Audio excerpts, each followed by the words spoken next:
Thor, Ragnarok doesn't hammer all the fun out of a big movie.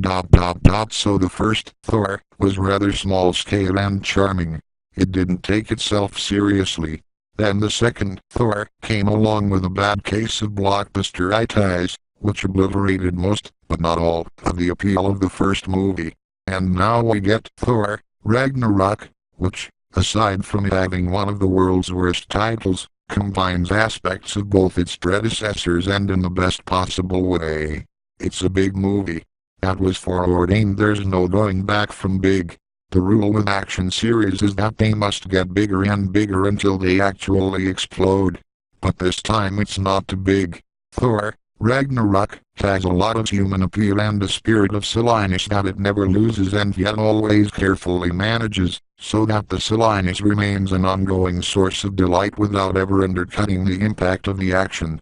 The movie begins with an absurd situation, in which Thor is the chained captive of a creature that seems to be made of fire.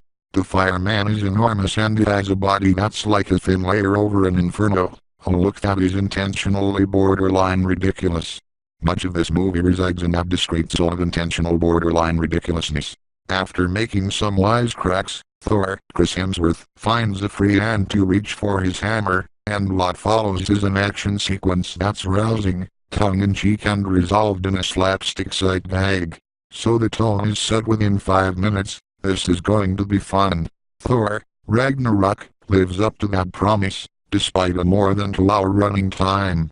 It sustains its energy, keeps its sense of humor and succeeds in coming up with yet another variation on the old evil about to destroy the entire universe plot. Strange how in recent years these stories have become such a mainstay. People must be very worried about the universe. This time the existential threat comes from within Thor's own family. King Odin, that is, Anthony Hopkins, who has apparently reached the stage in his career where it's mandatory that he die in every single movie, feels his strength waning and informs his two sons, the earnest Thor and the scheming but sometimes okay Loki, Tom Hiddleston, that he can no longer hold their sister in captivity. The two didn't know they had a sister, but oh boy, do they ever have a sister, an older one, and she is not in a good mood. Cate Blanchett plays the returning sibling, Hela, and you can almost feel Blanchett's pleasure in this role flowing out in waves from the screen. She looks great, dressed in skin-tight black and a black wig, exuding power and attitude and announcing herself as the goddess of death. It's fun to watch her, and it's surely fun for Blanchett, to like getting to act and taking a vacation from acting at the same time. Hela wants to claim the throne of her father and use that as a launching pad, basically, so as to bring death and chaos to the rest of the galaxy, and no one can stop her. Now if this were a linear, typical action movie, the rest of Thor, Ragnarok, would consist of a series of boring skirmishes between Thor and Hela, each noisy but inconclusive, until finally the movie reached feature length, just in time for the climax. But this movie doesn't do that. It has confidence in its characters and in its own invention, and so it avoids repetition and stays fresh. Jeff Goldblum shows up in a thoroughly amusing feature role as the preoccupied, half-mad ruler of a planet devoted to nothing but entertainment.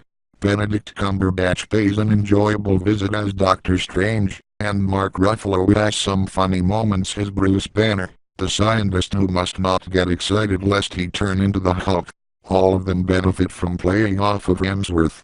For all his gifts as an action star, Hemsworth is a nimble comic actor, a straight man to other people's antics in one scene, and then a skillful buffoon opposite Tessa Thompson, as the hard-drinking Valkyrie. He knows exactly what he's doing and is easily half of this series' appeal.